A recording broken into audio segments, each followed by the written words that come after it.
निकट भविष्य में पिलग्रिम के रूप में जाना जाने वाला एक उपग्रह कैप्सूल मिट्टी के नमूनों के साथ मंगल ग्रह से वापस आ रहा है, जो उम्मीद है कि विदेशी जीवन के अस्तित्व की पुष्टि करेगा। दुर्भाग्य से तीर्थयात्री क्षुद्रग्रहों से क्षतिग्रस्त हो जाता है और अपने मार्ग से भटक जाता है। अब अंतर्राष्ट्रीय अंतरिक्ष स्टेशन के चालक दल को तीर्थयात्री को रोकना होगा और नमूना प्राप्त करना होगा। रोरी को अंतरिक्ष की सैर के लिए सूट करने में मदद करने के बाद बाकी चालक दल रोरी को बचाव के माध्यम से नेविगेट करने में मदद करने के लिए अपने स्थानों पर भागते हैं।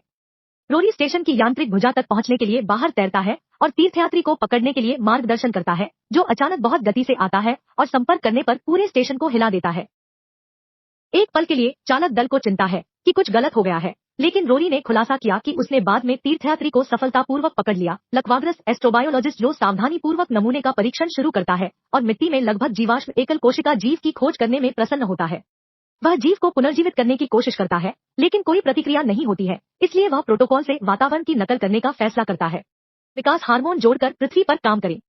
इस बार यह काम करता है और जीव हिलना शुरू कर देता है, इसलिए चालक दल पृथ्वी से परे जीवन का पहला सबूत मिलने का जश्न मनाता है।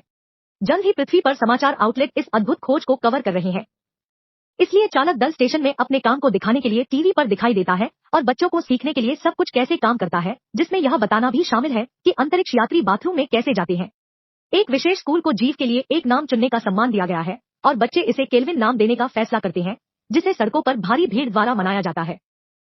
कुछ समय बाद डॉक्टर मिरांडा डेविड के स्वास्थ्य की जांच करता है, क्योंकि वह अपनी चिंताओं को व्यक्त करता है। क्योंकि डेविड 473 दिनों के लिए स्टेशन में रहा है, जो जल्द ही एक नया रिकॉर्ड बन जाएगा। उसकी सोच तेज हो गई है और वह अपनी विकिरण सीमा के करीब है, लेकिन डेविड को परवाह नहीं है। सेना में रहने और युद्ध में लड़ने के बाद डेविड यहाँ रहना पसंद करता है, जहाँ लोग एक दूसरे के लिए बुरा नहीं है।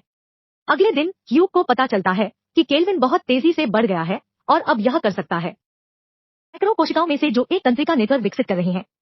इनमें से प्रत्येक कोशिका स्वतंत्र रूप से कार्य कर सकती है, जिसका अर्थ है कि प्रत्येक कोशिका एक साथ एक मांसपेशी कोशिका, एक तंत्रिका कोशिका और एक फोटोरिसेप्टिव सेल है। कमांडर कैट केल्विन को सभी मस्तिष्क, सभी मांसपेशियों और सभी आंखों के रूप में वर्णित करता है। कुछ नोटिस करते हैं कि केल्विन उपांग विकसित कर रहा है, इसलिए वह संपर्क बनाने की कोशिश करता है, जो सफलतापूर्वक कोशिकाओं को स्थानांतरित करने और दिलचस्प आकार लेने का कारण बनता है। बाद में जब चालक दल रात का खाना खाता है, इंजीनियर शो को अपनी पत्नी के जन्म देने की लाइव स्ट्रीम देखने को मिलती है और वह अपनी नवजात बेटी से मिलता है। चालक दल उसे बधाई देता है और कैट उसे एक किताब देता है ताकि वह वीडियो कॉल के माध्यम से कहानी का समय कर सके। रात के खाने के बाद डेविड किसी भी संभावित शरीर की समस्याओं के लिए अपने शरीर की जांच करने के लिए विशेष सॉफ्टवेयर का उपयोग करता है और ह्यूग फिर से केल्विन की जांच करता है। छोटा लड़का छोटा है, लेकिन अब उसके पास एक उचित शरीर है और ह्यूग की उंगली पर चढ़ता है। कुछ हफ्तों बाद चालक दल अचानक प्रयोगशाला से आने वाले अलार्म को सुनकर चौंक जाता है। रोरी अंदर भागता है और जल्दी से ले जाता है। का डर, लेकिन मिरांडा समझ में नहीं आता कि यह कैसे हो सकता है। वह सोचता है कि उसने कुछ देखा होगा, इसलिए रोरी और मिरांडा तुरंत उसे डांटते हैं, उसे सावधान रहने के लिए याद दिलाते हैं, क्योंकि वे नहीं जानते कि वे किसके साथ काम कर रहे हैं। कुछ और दिन बीतने के बाद केल्विन पूरी तरह से निष्क्रिय हो गया है और उन्हें लगता है कि खराबी के कारण हवा के दबाव में बदलाव के बाद यह हाइबरनेशन में चला गया होगा। मिरांडा को यह देखकर राहत मिली है, क्योंकि केल्विन अपनी पसंद के लिए बहुत तेजी से बढ़ रहा था, जबकि केल्विन निष्क्रिय है। चालक दल प्रयोगशाला में सुरक्षा को मजबूत करने के अवसर का उपयोग करता है, यह सुनिश्चित करता है कि यह हर समय बंद है। बाद में जब मिरांडा ह्यूग के पैरों की जांच कर रहा है, तो वह स्वीकार करता है कि वह अपनी गलती पर दोषी महसूस करता है, संभवतः केल्विन पर ऐसा हुआ है। कुछ विकल्पों पर चर्चा करने के बाद ह्यूग ने केल्विन को बिजली के बहुत कम वोल्टेज के साथ उत्तेजित करने का फैसला किया, यह देखने के लिए कि क्या वह जाग जाएगा। पहले कुछ प्रयास काम नहीं करते हैं, लेकिन अचानक केल्विन जागता है और ह्यूग के हाथ से चिपक जाता है, क्योंकि यह बिजली की छड़ी को तोड़ देता है। ह्यूग कोशिश करता है, उसका हाथ बॉक्स से बाहर है, लेकिन केल्विन अविश्वसनीय रूप से मजबूत है, क्योंकि उसके शरीर के निचले आधे हिस्से में इतनी छोटी चीज अतिरिक्त लाभ उठाने के लिए बॉक्स से चिपकी हुई है। छड़ी को फिर से पेश करने से इसका ध्यान भी नहीं भटकता है और उस पर केल्विन इतनी जोर से निचोड़ना शुरू कर देता है कि ह्यूज का हाथ परेशान करने वाली आकृतियों में टूट जाता है। चालक दल मदद करने के लिए प्रयोगशाला में प्रवेश करना चाहता है, लेकिन मिरांडा ने इनकार कर दिया, क्योंकि यह उन्हें भी खतरे में डाल देगा। अचानक ह्यूज का सिर बॉक्स से टकराता है और वह बाहर निकल जाता है, क्योंकि केल्विन आखिरकार उसे जाने देता है ताकि चालक दल देख सके कि उसका हाथ अब कितना गंदा है। फिर केल्विन दस्ताने का परीक्षण करता है और कह सकता है कि यह इसे तोड़ नहीं सकता है, इसलिए यह बिजली की छड़ी को पकड़ता है और दस्ताने को छेदने के लिए इसका उपयोग करता है, जिससे यह मुक्त हो जाता है। यह तुरंत प्रयोगशाला चूहे के पीछे जाता है और बेरहमी से उस पर हमला करता है, बस कुछ ही सेकंड में उसे खा जाता है। जबकि केल्विन अपने भोजन से विचलित है, रोरी ह्यूग को बचाने के लिए प्रयोगशाला में प्रवेश करने के अवसर का उपयोग करता है, अपने शरीर को अपने चालक दल को पारित करता है। हालांकि केल्विन जल्दी से रोरी के पैर पर कूद जाता है, इसलिए चालक दल को उसे अंदर छोड़ते हुए प्रयोगशाला को फिर से सील करना पड़ता है। फिर रोरी एक ऑक्सीजन मोमबत्ती पकड़ता है और केल्विन को जलाने की कोशिश करता है, जो तुरंत कूद जाता है और छिपने की कोशिश करता है। बिल्ली रोरी को प्राणी को मारने की अनुमति देती है, इसलिए रोरी भस्मक लेता है और प्रयोगशाला के चारों ओर एलियन का पीछा करना शुरू कर देता है। लेकिन कोई फर्क नहीं पड़ता कि रोरी इसे कितनी बार आग की लपटों से मारने का प्रबंधन करता है, यह वास्तव में इसे मारने के लिए पर्याप्त नहीं है। आखिरकार रोरी ईंधन से बाहर निकलता है और कंटेनर खोलता है जहां केल्विन आखिरी बार था, केवल इसे खाली खोजने के लिए। अचानक केल्विन रोरी के चेहरे पर कूदता है और उसके मुंह में प्रवेश करता है। इसलिए अब चालक दल को आतंक में देखना होगा कि कैसे रोरी को धीरे धीरे अंदर से मार दिया जाता है, जब तक कि वह केवल एक तैरता हुआ शरीर नहीं है जिसके चारों ओर खून उड़ रहा है। मामलों को बदतर बनाने के लिए भस्मक भी तैरता है और फायर अलार्म को ट्रिगर करता है, इसलिए दबाने वाली गैस प्रयोगशाला को भरना शुरू कर देती है। केल्विन रोरी से बाहर आने के मौके का उपयोग करता है और इसका आकार 10 गुना बड़ा हो गया है। चालक दल सभी गैस वाल्वों को बंद करने के लिए दौड़ता है, लेकिन दुर्भाग्य से केल्विन तेज है। यह प्रयोगशाला से बचने के लिए छेदों में से एक के माध्यम से निचोड़ता है।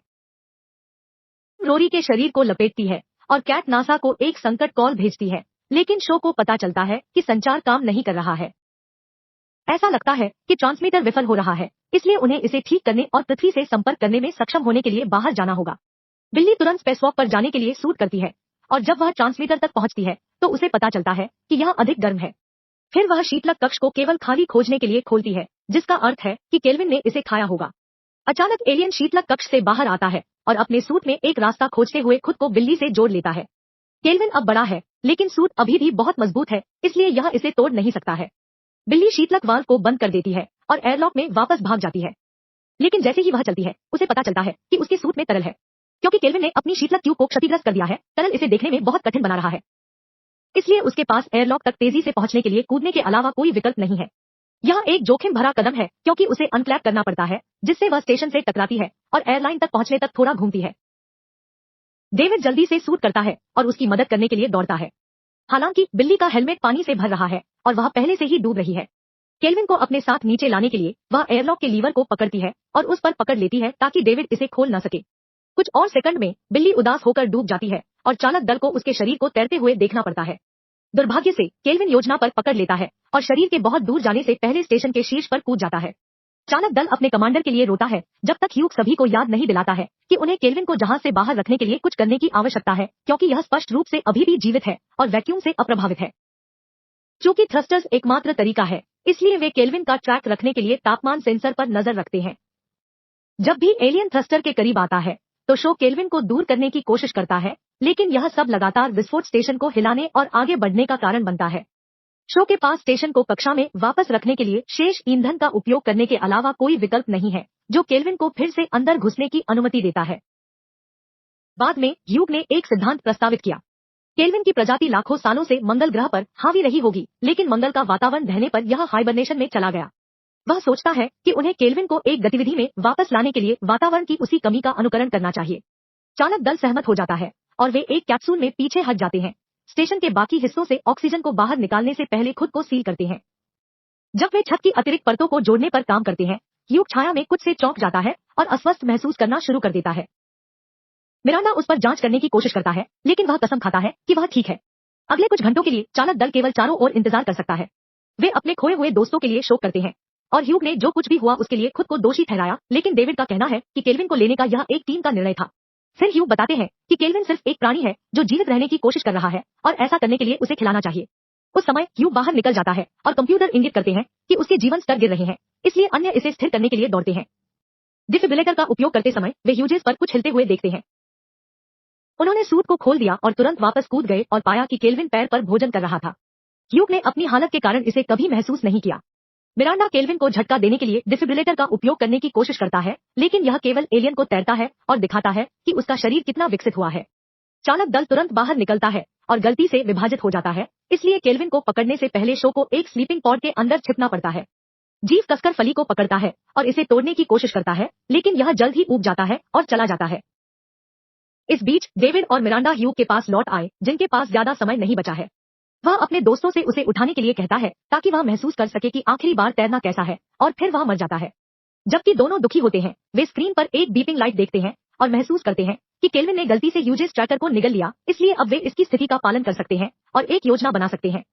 केल्विन पूरे स्टेशन पर घूमता है और अंततः इसे ह्यूग में वापस कर देता है, लेकिन जब यह शरीर को खा रहा होता है तो उसे पता चलता है कि डेविड और मिरांडा के बंद होने से ठीक पहले यह एक जाल है। अंदर बंद करने के लिए दरवाजा। फिर वे ऑक्सीजन को उस कमरे से बाहर निकालते हैं ताकि उसका दम घोटने की कोशिश की जा सके, जिसमें कुछ समय लग सकता है। उस समय कंप्यूटर घोषणा करता है कि एक शटल उनके पास आ रहा है और डेविड को पता चलता है कि बिल्ली का संदेश पृथ्वी तक पहुंच गया था। हालांकि शटल उनके संपर्क में नहीं आता है। इसके बजाय यह स्टेशन से टकराना शुरू कर देता है। मिरांडा ने खुलासा किया कि यह अंतिम आपातकालीन फायरवॉल है। शटल उन्हें बचाने के लिए यहाँ नहीं है, यह उन्हें गहरे अंतरिक्ष में धकेलने के लिए आया है ताकि केल्विन सोने के कक्ष में पृथ्वी तक न पहुंच सके। शो की घोषणा सुनता है और सोचता है कि उन्हें बचाया जा रहा है, इसलिए वह फली से बाहर निकलता है और हैच को उसके पीछे खुला छोड़ देता है। जैसे ही वह शटल तक पहुंचने के लिए डॉकिंग क्षेत्र में प्रवेश करता है, मिरांडा और डेविड उसे सच्चाई से चेतावनी देने की कोशिश करने के लिए दौड़े, लेकिन बहुत देर हो चुकी है। केल्विन शो के पीछे छिप जाता है क्योंकि वह शटल के साथ हैच खोलता है। खुली हैच छोड़ने से स्टेशन डिकम्प्रेस करना और शो चूसना शुरू कर देता है, जबकि केल्विन अपने पैर पर चढ़ता है। मिरांडा शूर का हाथ पकड़ता है और उसे वापस लाने की कोशिश करता है, लेकिन केल्विन जारी रखता है। चढ़ता है और सूर्य की बाह तक पहुंचता है ताकि वह केल्विन को अंदर लौटने से रोकने के लिए मिलान को जाने दे। फिर शो अंतरिक्ष में डूब जाता है, लेकिन एक बार फिर केल्विन स्टेशन से चिपकने में कामयाब रहता है। यह आगे मिरांडा को पकड़ने की कोशिश करता है, लेकिन वह इसे दूर धकेलने के लिए एक उपकरण से उसे झटका देती है और डेविड के साथ मिलकर वापस अंदर आ जाती है, उनके पीछे दरवाजा बंद कर देती है। जब वे खिड़की से बाहर देखते हैं तो उन्हें पता चलता है कि स्टेशन अलग हो रहा है और टूटने वाले हिस्से आगे के विनाश के लिए एक दूसरे के खिलाफ दुर्घटनाग्रस्त हो रहे हैं। इसके बाद डेविड कंप्यूटर की जांच करता है और पाता है कि वे जीवन समर्थन खो रहे हैं। यह उल्लेख नहीं है कि तापमान और ऑक्सीजन तेजी से गिर रहे हैं। वह यह भी नोटिस करता है कि इस सभी विनाशकारी अराजकता ने स्टेशन को पृथ्वी में धकेल दिया है, इसलिए उनके पास वायुमंडल में फिर से प्रवेश करने से पहले लगभग 30 मिनट है। दुर्भाग्य से ऐसा कोई तरीका नहीं है कि वे फिर से प्रवेश से बच सकें और वे केल्विन पर हमला किए बिना भागने वाली फली तक नहीं पहुंच सकते। जैसे ही दोनों अपने भाग्य के साथ आते हैं और ठंड से निपटते हैं, उन्हें वह किताब मिलती है जो उन्होंने शोर की बेटी के लिए खरीदी थी, इसलिए डेविड इसे पढ़ने का फैसला करता है। अलविदा हवा कहता है। उसे एक विचार आता है, क्योंकि केल्विन ऑक्सीजन की खोज कर रहा है, इसलिए वे ऑक्सीजन मोमबत्तियों का उपयोग करके इसे एक एस्केप पॉड में लुभा सकते हैं। डेविड केल्विन के साथ खुद को गहरे अंतरिक्ष में लॉन्च करना चाहता है, जो मिरांडा को एक अलग पॉड तक पहुंचने और पृथ्वी पर सुरक्षित रूप से उतरने का मौका देगा। मिरांडा को बलिदान का विचार पसंद नहीं है, लेकिन डेविड उसे याद दिलाता है कि वह एक पायलट है और वह पृथ्वी पर अंतरिक्ष पसंद करता है। दोनों के सूट करने के बाद डेविड गलियारों पर बाहर जाता है और ऑक्सीजन मोमबत्तियां गिराना शुरू कर देता है, क्योंकि वह भागने की फली के लिए अपना रास्ता बनाता है। केल्विन जल्द ही दिखाई देता है और मोमबत्ती से मोमबत्ती तक कूद जाता है, क्योंकि वह डेविड का पीछा करता है, जो जल्दी से फली तक पहुंचता है। जैसे ही वह अंदर जाता है, केल्विन उसे कसकर गले लगाने के लिए कूदता है, इसलिए डेविड उसे एक और मोमबत्ती से विचलित करता है और पॉड हैच को बंद कर देता है। मिरांडा यह नोटिस करता है और तुरंत दूसरे पॉड तक पहुंचने के लिए बाहर निकलता है। कैप्सूल जल्द ही स्टेशन से डिस्कनेक्ट हो जाता है और उड़ जाता है। हालांकि मलबा उन दोनों को मारता है और मिरांडा स्ट्रोक के दौरान उन्हें खराबी शुरू करने का कारण बनता है। इसके नियंत्रण के साथ डेविड अपनी फली प्रक्षेपवक्र को बनाए रखने की पूरी कोशिश करता है, लेकिन केल्विन उसके दोनों हाथों को पकड़ लेता है, जिससे वह दर्द में चिल्लाता है। बहुत सारी अस्थिर उड़ान के बाद एक फली गहरे अंतरिक्ष में उड़ जाती है, जबकि दूसरा समुद्र के बीच में उतरता है। मछली पकड़ने वाली नौकाओं को जल्द ही मदद करने के लिए घेर लिया जाता है, लेकिन जैसे ही वे इसे खोलते हैं, यह पता चलता है कि डेविड ने इसे पृथ्वी पर बना दिया है और मिरांडा अंतरिक्ष में खो गया है, जिसका अर्थ है कि केल्विन के पास अब आतंकित करने के लिए एक पूरा ग्रह है। सदस्यता लेना और सूचनाओं को चालू करना सुनिश्चित करें ताकि आप इस तरह के अधिक वीडियो देख सकें। देखने के लिए धन्यवाद।